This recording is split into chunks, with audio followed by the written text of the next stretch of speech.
So if we take this full pie of joy, right?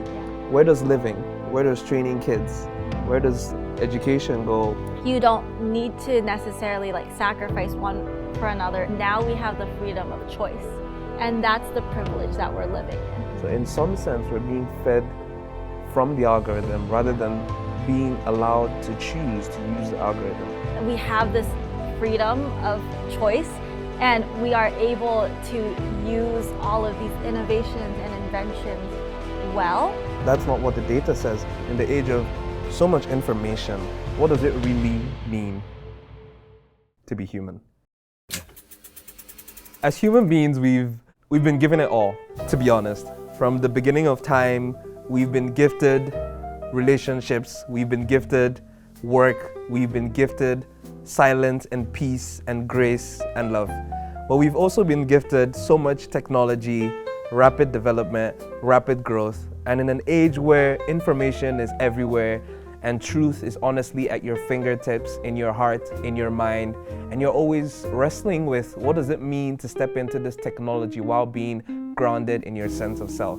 I just had a conversation with Pauline, a smart junior studying philosophy and computer science, and I just want you to join us as we unpack this discussion and just wait, because there's so much in it for you as you sort through your thoughts, sort through your emotions, and sort through what you're being called to be and all the things you tussle with on a day-to-day. So hang in there with us. This is the Raw Perspectives podcast, and let's unpack what it means to be human in an age of technology.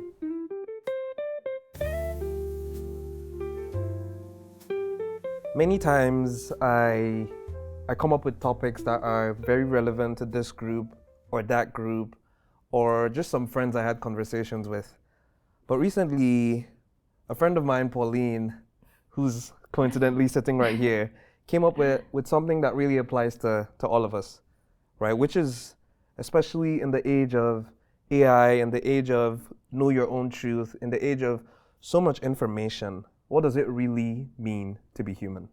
So I'm here with Pauline, and I'm curious how she wants to engage this topic, because this is unplanned and we don't know where we're gonna go with this. So sit tight. But I think that's honestly the beauty of it, is so much of life and what it means to be a human is an exploration.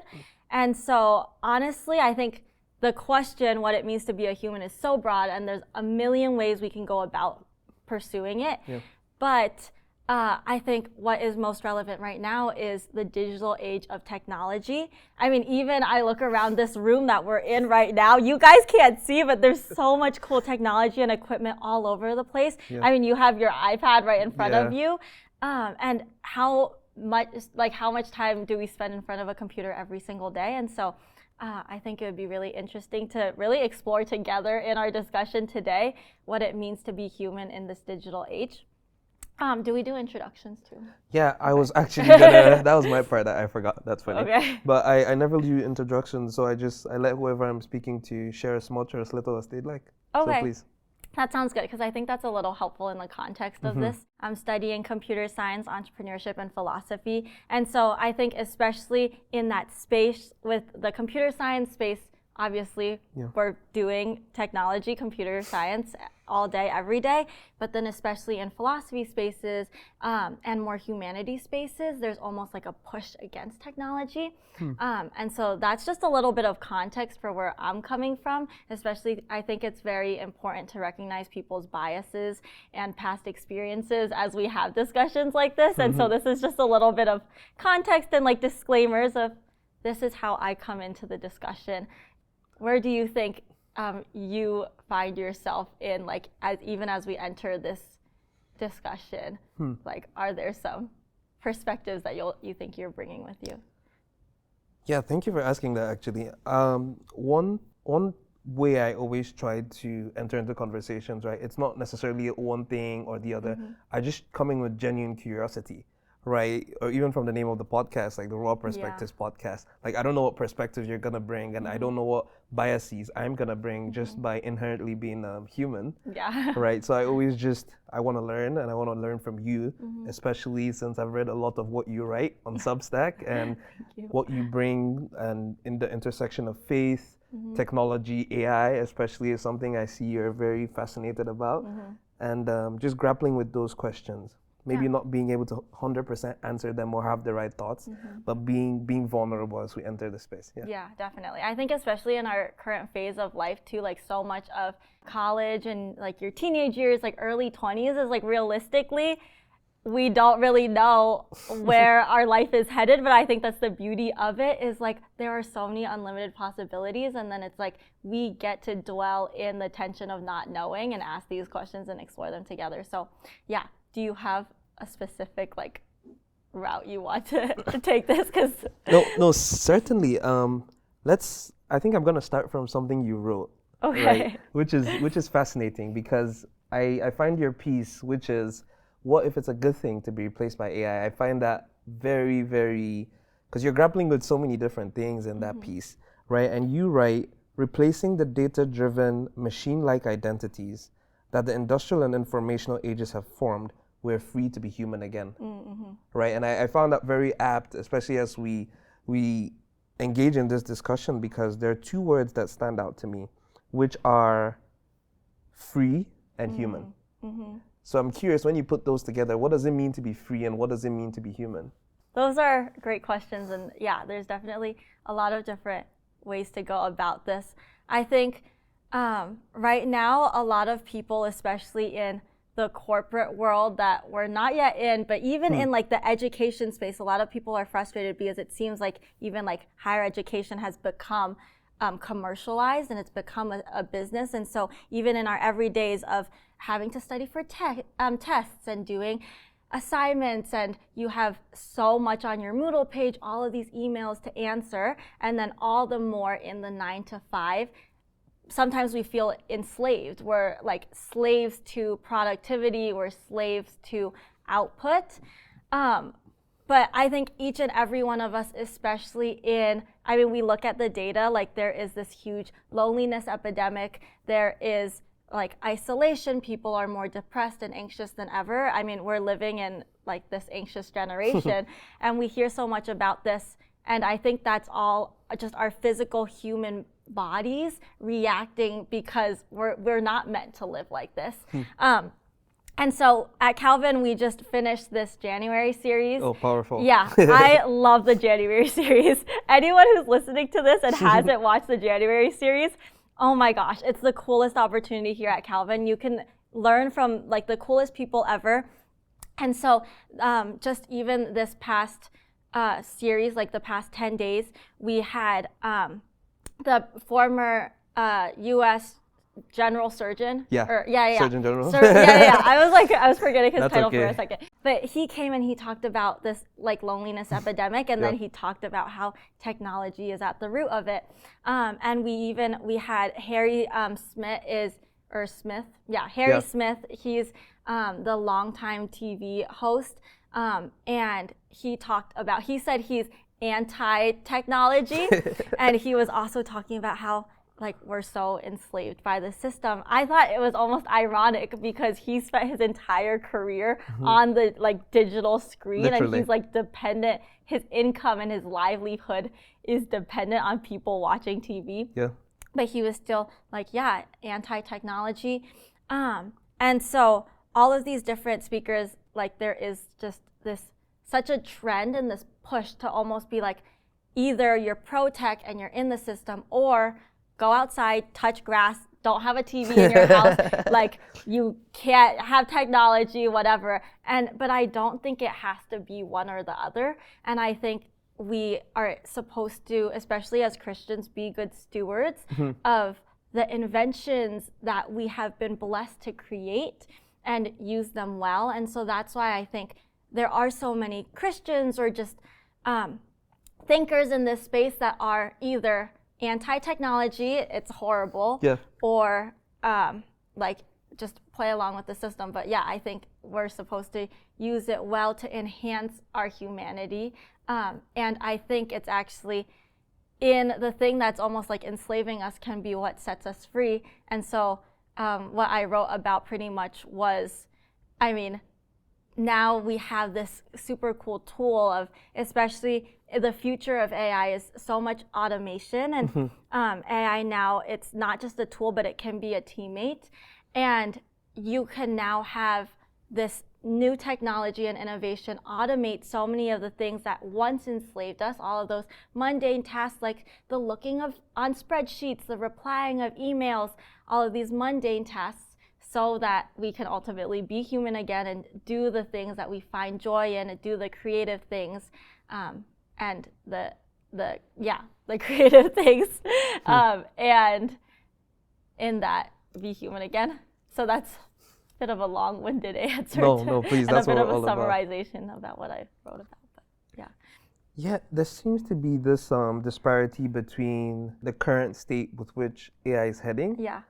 and what you're saying to be a tool, right? The way you're confronting the topic is that this should be used as a tool. Yeah. Like the role it should be playing should be more of a sideman rather than really intimate and intricate in the way we live our lives, right? But that's not what we're seeing, right? That's not what the data says, because moving, for example, in this study by psychology done in Saudi Arabia just in 2024, it says there's so many existential anxieties arising, and the report says 86.3% of the people who participated really are concerned about fate's unpredictability, and just 87.7% speak about the potential for AI-related catastrophes, especially as this tool is so integrated with our living experience. Think about your search bar in Spotify, right? It's programmed to literally pull up music. Think about the Spotify DJ that I use a lot, right? Or we look at Google Gemini now. The first thing you see isn't the person who did the work or the research, it's Gemini's summary of it. So in some sense, we're being fed from the algorithm rather than being allowed to choose to use the algorithm, right? So almost the status of AI as being a tool isn't necessarily what we're seeing, isn't the trend that this technology is moving towards, right? And it's affecting the very information that we consume, and it's really changing the human experience, I feel. That's a really good point, but I think it's almost a little funny of how it is so easy for us to get caught up in the bad news, and we see what these big corporations are doing, and then like everyone's like, oh my goodness, AI is going to take our jobs and all of these things. But I think it's funny because ultimately this is an invention that we created as humans, and it's almost like in getting caught up in the negativity, we're like feeding it, and it's like we're asking AI to replace us almost. And I think like we don't need to, and ultimately, I mean, one of the beauties of being human is we have free will, and we can choose how we want to use these different tools and technologies. And I especially think about the Christian call to be countercultural, right? And even at Calvin, our mission statement is to be agents of renewal. And that's what we're called towards. And so especially I think it is easy for especially a hopeless world who does not know of a salvation and the possibility to dream bigger and think eternally. It is easy to get caught up in the negativity and only see what is in front of you right now. But then I think that's why it is our call, like Jesus tells us to be a light in the darkness, right? And so how can we be agents of renewals who instead encourage cultural shifts and encourage cultural change, to encourage our neighbors and to say we can look bigger than what is in front of us. And so, but I also understand where it's, yes, you go on Google and you see Gemini is the first thing that pops up. And like, this is the reality that we're living in. And this is definitely like a tension that I grapple with so much of, like, how do you survive in a culture and still be countercultural? But even in like the usage of, yes, you use Gemini and things like that, but I think it really depends on how you use it. Like, it is super helpful to have Gemini's little summary and things like that. And very helpful. Admittedly, like, I use AI every day, multiple times a day. Like, you probably, like, there's probably few people on campus who use AI as much as I do.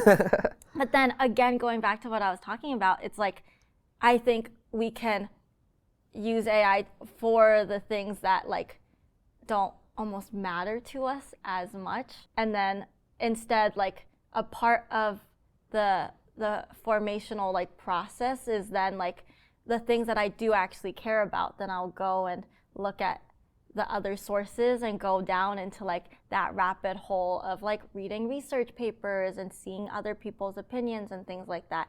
And I think, yeah, we are called to encourage others to do the same and inspire almost like a renewed sense of like awe and wonder and exploration. Yeah, I think I went in a little bit of a tangent there. That's okay. But basically, if I'm understanding you correctly, it's that there's all this negativity in front of us, but there is the potential for so much good. Yeah. Am I understanding you Yes, correctly? definitely. Okay. I'm curious now because this topic, right, I think to critically hone in on this topic, I think we need to go back to, I'm curious what it meant to be human before this whole AI boom started, right? Because if you think about it, back then, like when Google was like without AI, when AI hadn't, really become the forefront of what technology is today, right? There's been technology was used as a tool, right? People used it to look up phone numbers, look up profiles, to reach out to people, right? Before it kind of found its way into every crevice now. But I'm curious how you envision the world before AI. Yeah, that's funny because I don't think AI is really the problem. I think it's a continuation of a problem that we have been living in since the creation of the internet. It's funny, today I was listening to an interview 22 years ago that happened at Calvin, and it was also a January series speaker, and his name is Clifford Stoll, and he's an author. He's the author of High Tech Heretic. Yeah. And his talk that he gave at Calvin, it was on like throw away your computers.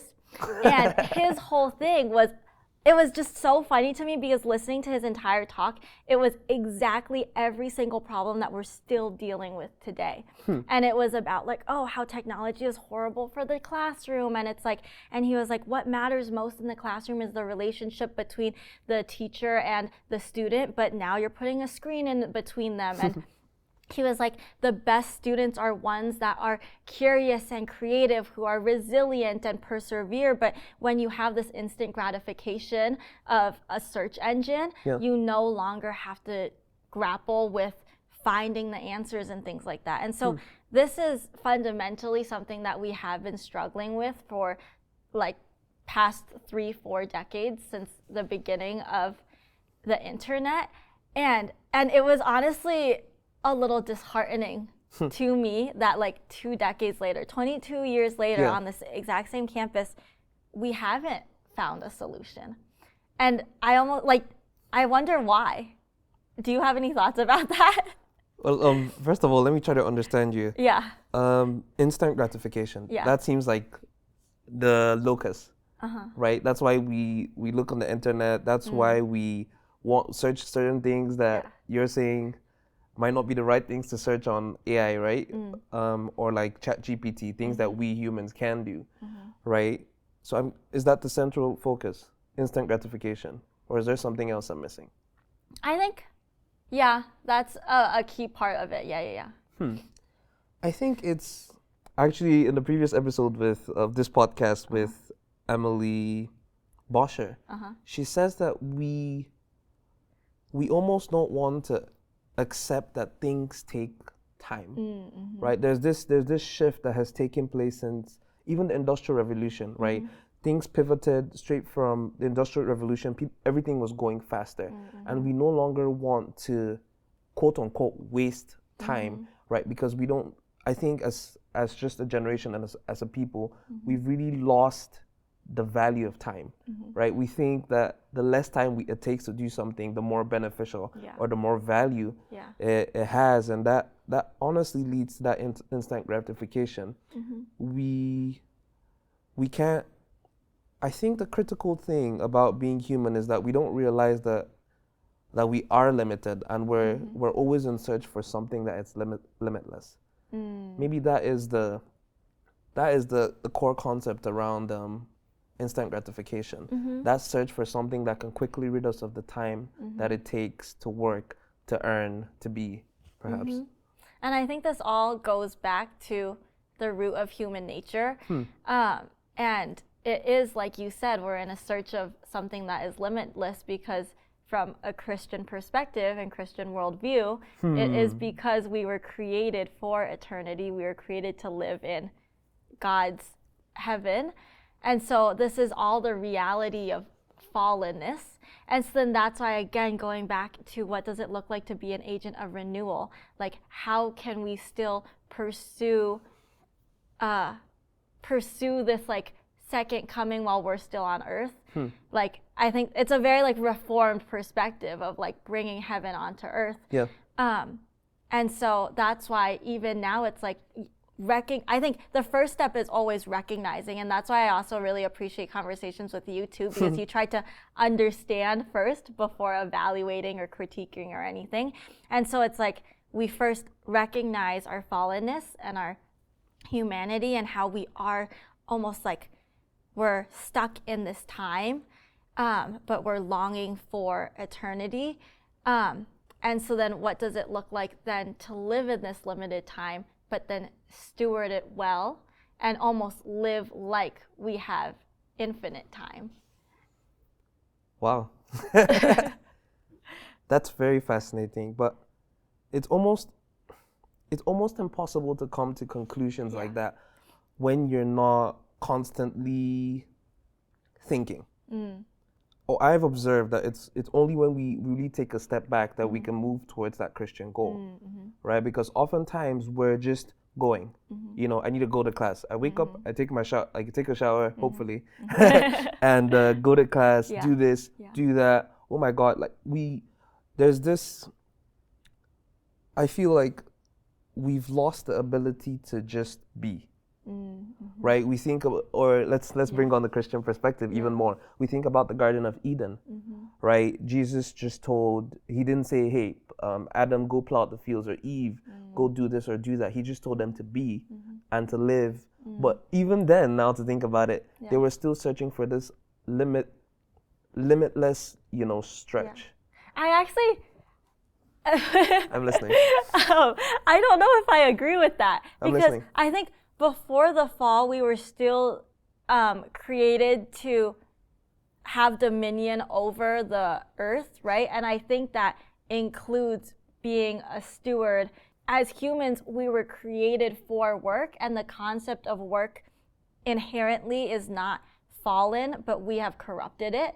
And I think it does become dangerous when we make work an idol. And if we prioritize work and find all of our fulfillment in work.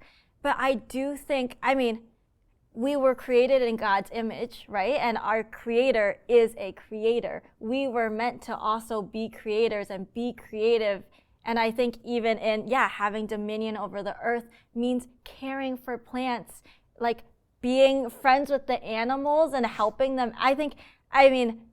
This sounds almost like a little bad, but like, because our conception of work is negative, but I think especially if work is neutral or is even positive, then like helping a friend out, that could be considered like doing an action of work, right? And so I think there is beauty in being, and I definitely think like this is something that we are losing so rapidly and have lost is the beauty of slowing down and just dwelling.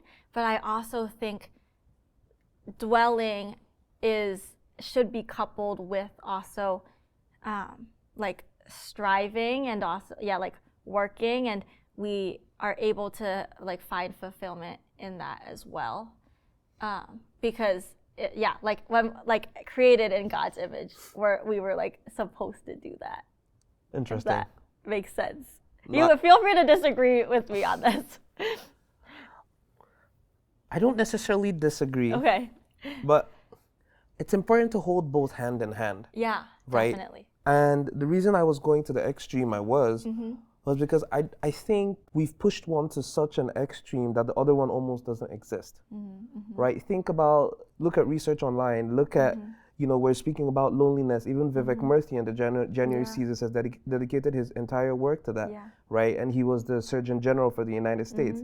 And instead of like looking into medicine and all these Yes. things, which he did, his principal focus was mental health and the importance of rest, right?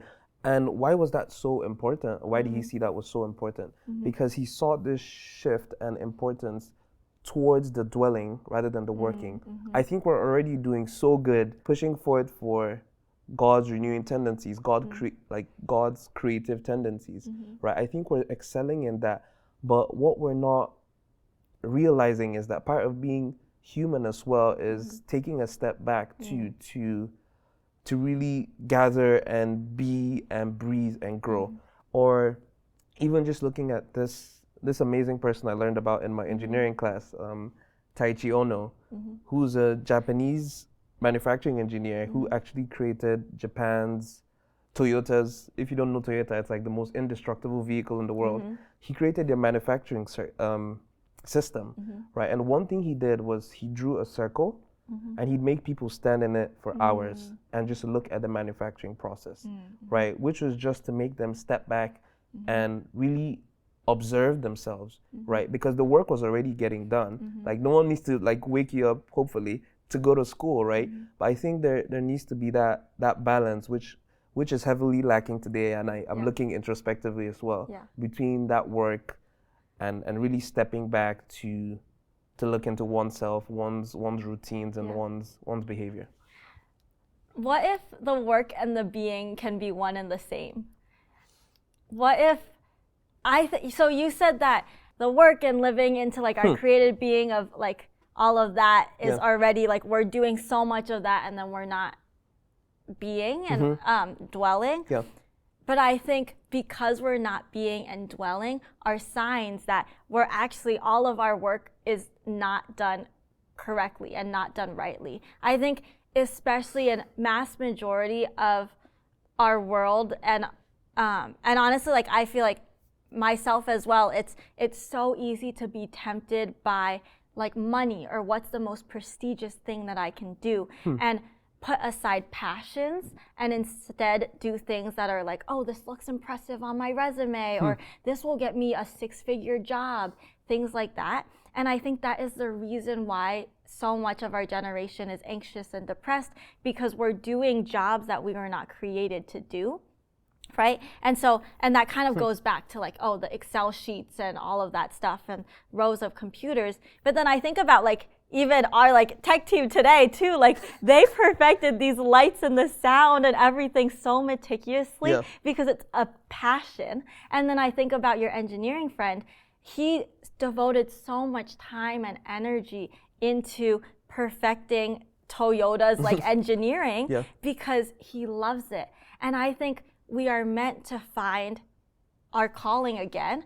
And in Christian spaces, we talk so much about vocation, right? And I think people who find their vocation and they find their calling, they don't work a day in their life. I have so many like aunts and uncles or like people who are in their 60s or 70s and they tell me like, oh, why would I retire? Because I'm doing what I love.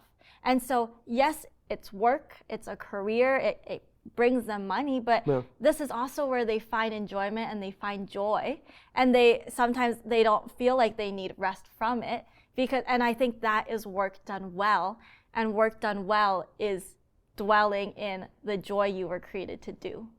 I honestly think that is so beautiful, right? It's almost like there's been this shift from joy and fulfilled work and almost that redeeming work that we've been created to do, right? To this shift towards the imagined view of success, right? But that also brings me back to technology, right? Because of all these studies done about technology putting forth like what you should be. Open your Instagram, open LinkedIn. You feel, I don't know about you guys that open LinkedIn, but sometimes it's so tough, seeing people who've, there's almost this idea that if I work at this top company or these top 5 companies or some Fortune 500 company, 100%. right? And not to say that those couldn't be fulfilling, but perhaps we're we're only taking a fragment of that joy, right? We've shifted the joy into more of an imagined reality rather than a tangible sense of self. Yeah. I feel. Yeah. And I think that definitely is, then that reflects why so much of our society is corrupt or struggling, or because, I mean, ultimately, I mean, even in the Bible, it says you can serve God or you can serve money. And Yeah, true. so much of the world is just like commercialized, and it's all like consumerism. And it's like, I mean, every single social media platform, like they want to get you addicted because that's where the dollar bills are. Yeah. And so they try to, I mean, I bet you've like seen all the studies that say like, they try to cultivate fear because that's what captivates people. And they probably are trying to stir up the drama, stirring up the polarization and the comparison and everything. And so again, that's why it's, when we look at the world in front of us, it is just disheartening and so incredibly negative, because that is the system in which we're in. And then that is all the more why we need this, because we have the eternal hope that comes in Christ. How can we then shine a light into that darkness?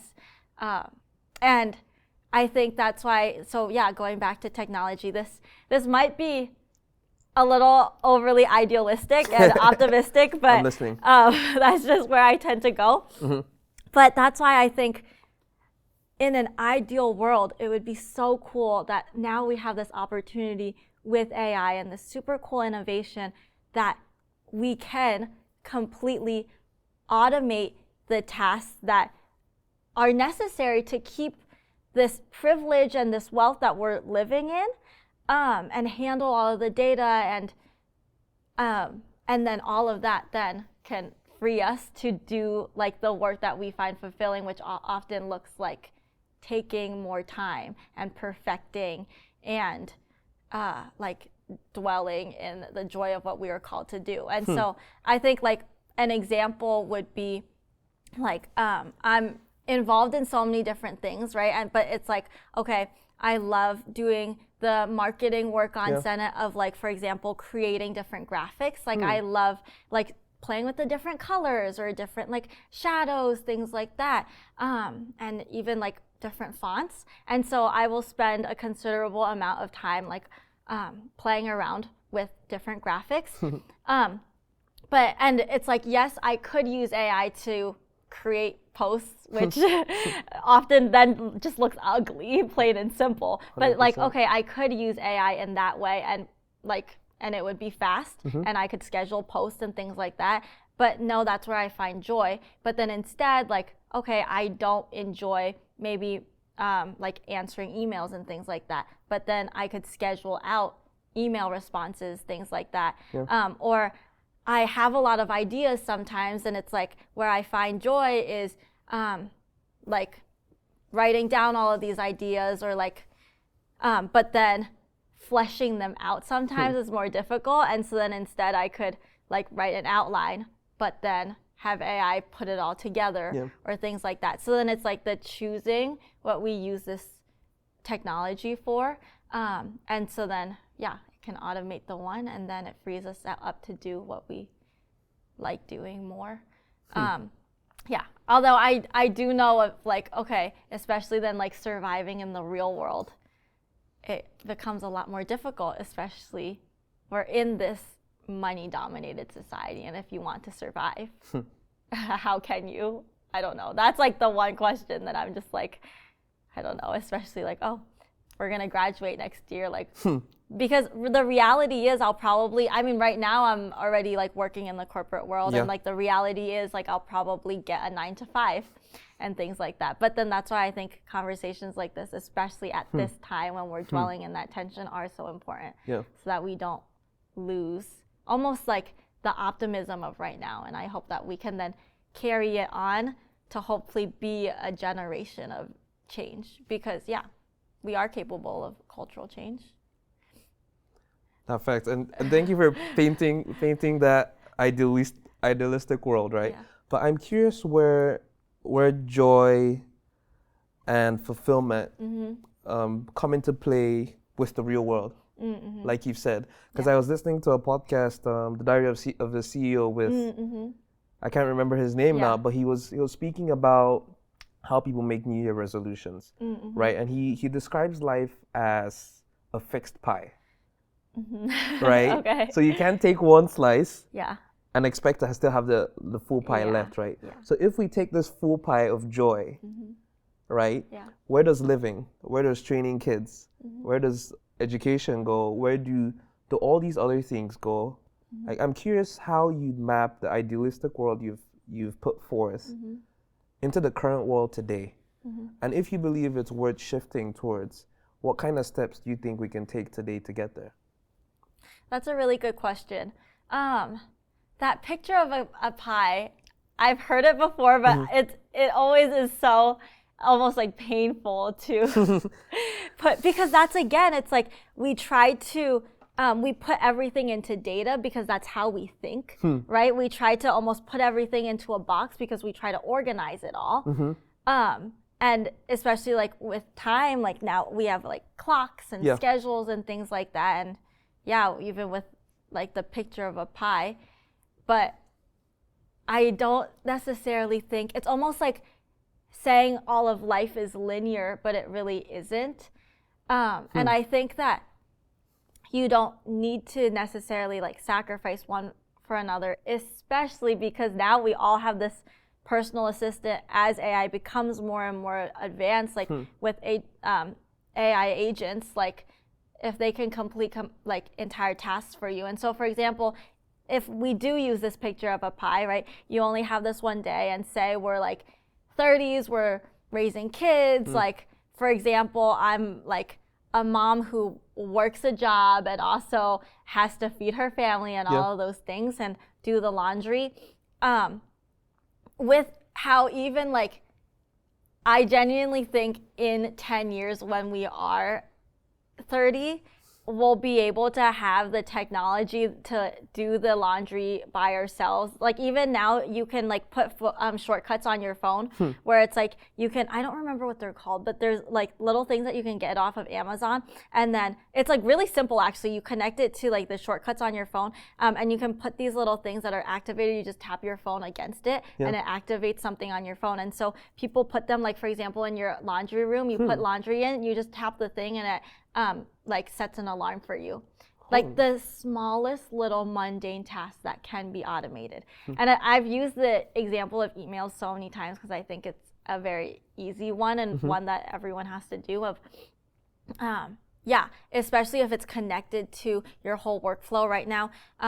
Claude has like entire workflow integrations where you can connect your Google Calendar, your Google Drive, your Outlook email, your Gmail, everything to it. So it can see the context of your Google Calendar, it can see the context of your meeting planning notes and things like that. And then it can use that all to maybe respond to an email of someone saying like, oh, are you free this time? What are your thoughts on this idea? And it has that context and it can just reply to it.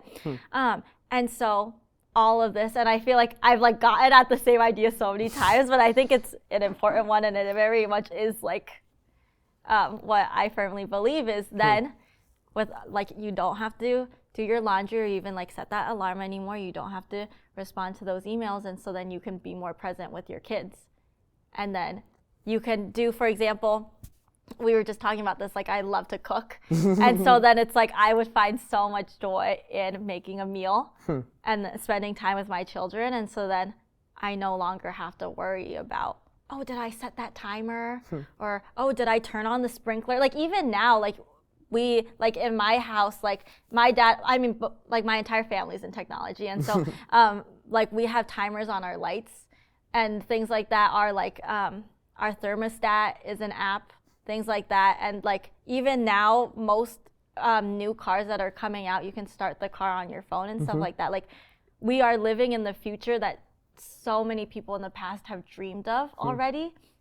And so if we use all of these well, the pie is no longer has to be filled with the small little mundane tasks. And the pie can just be what you firmly enjoy, I think.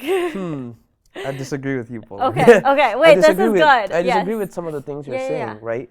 Because it's almost like you're describing the small little mundane tasks as not being able to bring the joy, right? You're describing small little mundane tasks as almost miserable and like as retarding, Yeah. almost.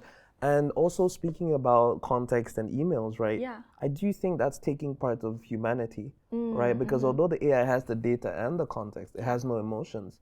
It doesn't know what you feel in the moment. It doesn't know your relationships with the person it's replying, right? So in some sense, although, I mean, setting timers and lights and starting cars to preheat, oh my God, I love the warmth. You know, just preheat the car, we come in, it's warm. Yeah. You know, those are all amazing things. But I do think I struggle with the boundaries of this, right? I do see benefit, but those mundane tasks, those little bits of time, and the way I see it, those little bits of value in my day, I don't know how that fits in with technology today, and how much of my personality and my growth in the little mundane things that's been stripped away. Yeah. I think earlier you asked, what does it mean to be free, or what do you mean by freedom? And I think that's integral to it is now we have the freedom of choice. And that's the privilege that we're living in. Especially I think about this world that we often take for granted in much of the West and much of like first world countries and things like that, is we have this freedom of choice. And we are able to use all of these innovations and inventions well. And so many people use it badly, which is why there is this necessary like element of like bringing in the light. But I think about how many people don't get this choice and don't get to decide what they would want to automate and what they and like this is a reality that probably wouldn't be like fathomable to them, and so then I do think this is also like the beauty of humanity is we all have different opinions and different perspectives, and it is really important to preserve those, but as we're opening up all of these different choices, you can choose to answer your emails by yourself, and then I can choose not to, or you can choose what you want to automate and what you don't want to. For example, like you can choose to, these are the ones that I want to like sort into different inboxes even of like, these are, if it's from this sender, put it into like this category and things like that, and then it makes your life easier. It ultimately will still save you time, because ultimately we are still living on a timeline. Yeah. That's fascinating to me. And I do agree with you on these specific examples, but I feel in some sense having freedom is necessary, right? And you're really putting the onus on the person and the individual to make the right decisions. But in the bigger sense of it, right, I see the human person as very manipulatable, right? There's a huge choice to be made, right? But the thing is, as human beings, we're all regulated by emotions. Like we're talking about social media playing on those emotions and those hormones, right? And I'm curious how much the choice being put forward today with technological advancements is really respectful of the human nature with which it's almost toying with. Yeah, that's definitely a very good point. And I do think this is the biggest danger, especially of like how often do we consume things without realizing how they're shaping us. And in the past few years, there's been this huge discussion of like, what are the skills that are now necessary in this digital age of AI? And people say like, creativity or communication or storytelling. But I think it is discernment is key, especially because right now, like you said, we have so much choice and we are being fed so much. But that's why it's so important to discern, and discernment can only come from being grounded in truth and wisdom. And then again, this is where my Christian perspective comes in of like, Let's hear it. I think it's so important for us to stay grounded in the word and have like trusting of like almost like God helping us make the right decisions and always choosing what is morally right, which again is something that is in danger, I think, right now in our current society, where there is no more a right or wrong, and there is no truth because everyone has different truths. And so, again, I think that's why it's so important to be countercultural. I think it will always go back to like being a Jesus follower, I feel like, for me. And you've used that word a lot, but we haven't actually unpacked that. Yes. What do you mean by countercultural? I think, simply put, against the culture, against the grain of society. And so defining, it depends on what context we're talking about. But I guess in our context, or even in just what I was just saying, of like, if the culture is, oh, everyone's opinion matters, there is no one truth, there is no right or wrong, like you do you, if that is culture, being countercultural would simply be the opposite of it, of like, no, I believe in one truth and I do believe that there is a right and wrong. I feel like if I were to be countercultural right now, I'd be totally against AI. I'd be very pro throw away your computer, like the person you mentioned spoke about. Yeah. So so are you saying that there's almost like a range to be countercultural around, like maybe be countercultural about this, and you're speaking about discernment. So is it discerning through what's to be countercultural about, or just totally being countercultural? Yeah, I definitely think that also takes discernment.